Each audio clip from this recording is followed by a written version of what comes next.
Sujana Chowdary alias Yalamanchili Satyanarayana. ఈ పేరు రాష్ట్రంలో సుపరిచితం. కేంద్ర మంత్రిగా, రాజ్యసభ సభ్యుడిగా టీడీపీలోను బీజేపీలోను కీ రోల్ పోషించినటువంటి యలమంచిలి సత్యనారాయణ అలియాస్ సుజనా చౌదరి విజయవాడ పశ్చిమ నియోజకవర్గానికి సంబంధించి ఆయన ఎమ్మెల్యే అభ్యర్థిగా, బీజేపీ అభ్యర్థిగా, ఉమ్మడి అభ్యర్థిగా ఆయన నామినేషన్ దాఖలు చేయడం జరిగింది. ఎన్డీఏ కూటమికి సంబంధించి విజయమే లక్ష్యంగా ఆయన నామినేషన్ దాఖలు చేశారు. ఏదైతే తొలి రోజు ఈ నెల 18 నుంచి ఏదైతే నామినేషన్ల ప్రారంభమవుతుందనేటటువంటి ఈ యొక్క ఎన్నికల కమిషన్కు సంబంధించినటువంటి ఆదేశాల నేపథ్యంలో తొలి రోజు తొలి అభ్యర్థిగా కూడా పశ్చిమ నియోజకవర్గానికి సంబంధించి ఆయన నామినేషన్ దాఖలు చేయడం జరిగింది. 3 పార్టీలకు సంబంధించి ప్రధానంగా బీజేపీ, టీడీపీ, జనసేన పార్టీలకు సంబంధించినటువంటి ప్రతినిధులు ఆయన ప్రపోజ్ చేయడం జరిగింది.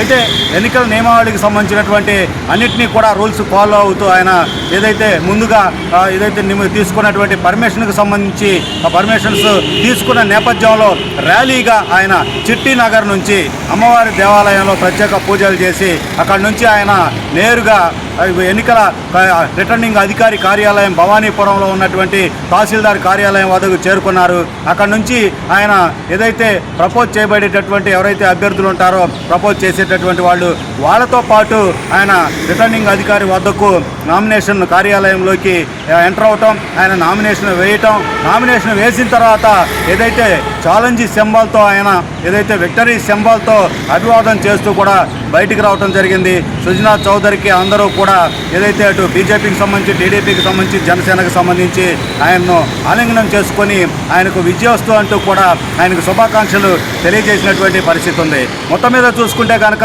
ఏదైతే ఇప్పటి వరకు ప్రత్యక్ష రాజకీయాల్లో లేనటువంటి సుజనా చౌదరి తొలిసారిగా తొలి అడుగు ప్రత్యక్ష రాజకీయాలకు సంబంధించి ఏదైతే ప్రత్యక్ష ఎన్నికలకు సంబంధించి ఆయన ముందుకొచ్చినటువంటి పరిస్థితి. తన సొంత జిల్లా ఉమ్మడి కృష్ణా జిల్లాకు సంబంధించి విజయవాడ పశ్చిమ నియోజకవర్గానికి సంబంధించి ఉమ్మడి అభ్యర్థిగా, ఎన్డీఏ కూటమి అభ్యర్థిగా ఆయన నామినేషన్ దాఖలు చేసినటువంటి నేపథ్యంలో సుజనా చౌదరికి సంబంధించి విజయానికి సంబంధించినటువంటి ఆకాంక్ష అటు టీడీపీకి సంబంధించి, ఇటు ఏదైతే బీజేపీకి సంబంధించి, జనసేనకు సంబంధించినటువంటి నాయకులు కూడా ఆకాంక్షించినటువంటి పరిస్థితి. ఆయన విజయానికి సంబంధించినటువంటి ఆకాంక్ష, విశ్వాసం వ్యక్తం చేసినటువంటి పరిస్థితి. మీడియాతో నామినేషన్ వేసిన తర్వాత సుజనా చౌదరి మాట్లాడారు. ఆయన మాటలకు సంబంధించి చూస్తే కనుక డెఫినెట్గా సేవా దృక్పథంతో ఆయన ఈ యొక్క విజయవాడ పశ్చిమ నియోజకవర్గానికి సంబంధించి ఆయన గెలుపొంది ఇక్కడ ఉన్నటువంటి ప్రజలకు పూర్తి స్థాయిలో ఏదైతే ఆయన జన్మగడ్డ, ఆయన జన్మభూమిగా కూడా ఈ యొక్క విజయవాడను, ఈ యొక్క ఉమ్మడి కృష్ణా జిల్లాకు సంబంధించినటువంటి ఏదైతే సొంత జిల్లాకు సంబంధించినటువంటి వ్యక్తిగా ఆయన ఏదైతే ప్రజలకు తెలియజేసుకుంటూ ఈ యొక్క అవకాశం ఇచ్చినటువంటి, నామినేషన్ వేసేటటువంటి అవకాశం కల్పించినటువంటి ఈ యొక్క ప్రజానీకానికి, ఉమ్మడి పార్టీల యొక్క అధినాయకత్వాలకు కూడా కృతజ్ఞతలు తెలిపినటువంటి పరిస్థితి. అనంతరం ఆయన ఏదైతే ప్రజలను ఉద్దేశించే మీడియాతో మాట్లాడటం జరిగింది. గతంలో ఆయన రాజ్యసభ సభ్యుడిగా ఉన్నప్పుడు తన రాజ్యసభ నిధులను కృష్ణా జిల్లాకే వినియోగించారని తెలియజేశారు. అలాగే ఆయన ఇక్కడ ఉన్నటువంటి ప్రజానీక యొక్క సాధక బాధకాలన్నీ తెలుసుకొని డెఫినెట్గా ఇక్కడ ఉన్నటువంటి సమస్యలన్నీ పరిష్కరిస్తాననేటటువంటి ఒక అభిప్రాయాన్ని కూడా వ్యక్తం చేయడం జరిగింది.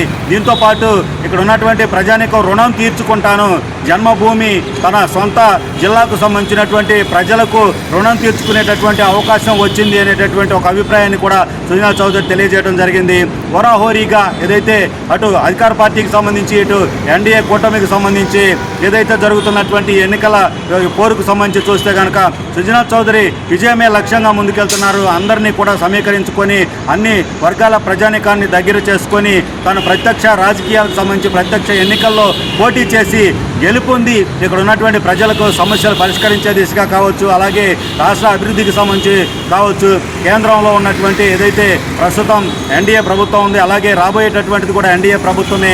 ఎన్డీఏ ప్రభుత్వంతో కోఆర్డినేట్ చేసుకొని అక్కడ సమన్వయంతో తనకున్నటువంటి పరిచయాలతో విజయవాడ నగరంతో పాటు నియోజకవర్గం ప్రజలకు సంబంధించి సమస్యలు పరిష్కరించడంలోనూ, అలాగే రాజధాని అభివృద్ధిలోనూ రాష్ట్రానికి ఏదైతే ఉపయుక్తమైనటువంటి అన్నిటినీ కూడా ప్రాజెక్టులకు తీసుకొచ్చేటటువంటి క్రమంలోనూ తన వంతు కృషి చేస్తానని, ముఖ్యంగా విజయవాడకు సంబంధించి పశ్చిమ నియోజకవర్గ ప్రజలు తనను ఆశీర్వదించి అత్యధిక మెజారిటీతో గెలిపిస్తారని కూడా ఆయన ఆశాభావం వ్యక్తం చేయడం జరిగింది. ఇది సుజనా చౌదరి తొలి అడుగు. ఏదైతే ప్రత్యక్ష ఎన్నికలకు సంబంధించి ఎమ్మెల్యే అభ్యర్థిగా ఆయన గుంటూరు ఏదైతే విజయవాడ పశ్చిమ నియోజకవర్గానికి సంబంధించినటువంటి అభ్యర్థిగా ఆయన నామినేషన్ దాఖలు చేసినటువంటి అంశానికి సంబంధించి ఒక ఏదైతే తాజా సమాచారం.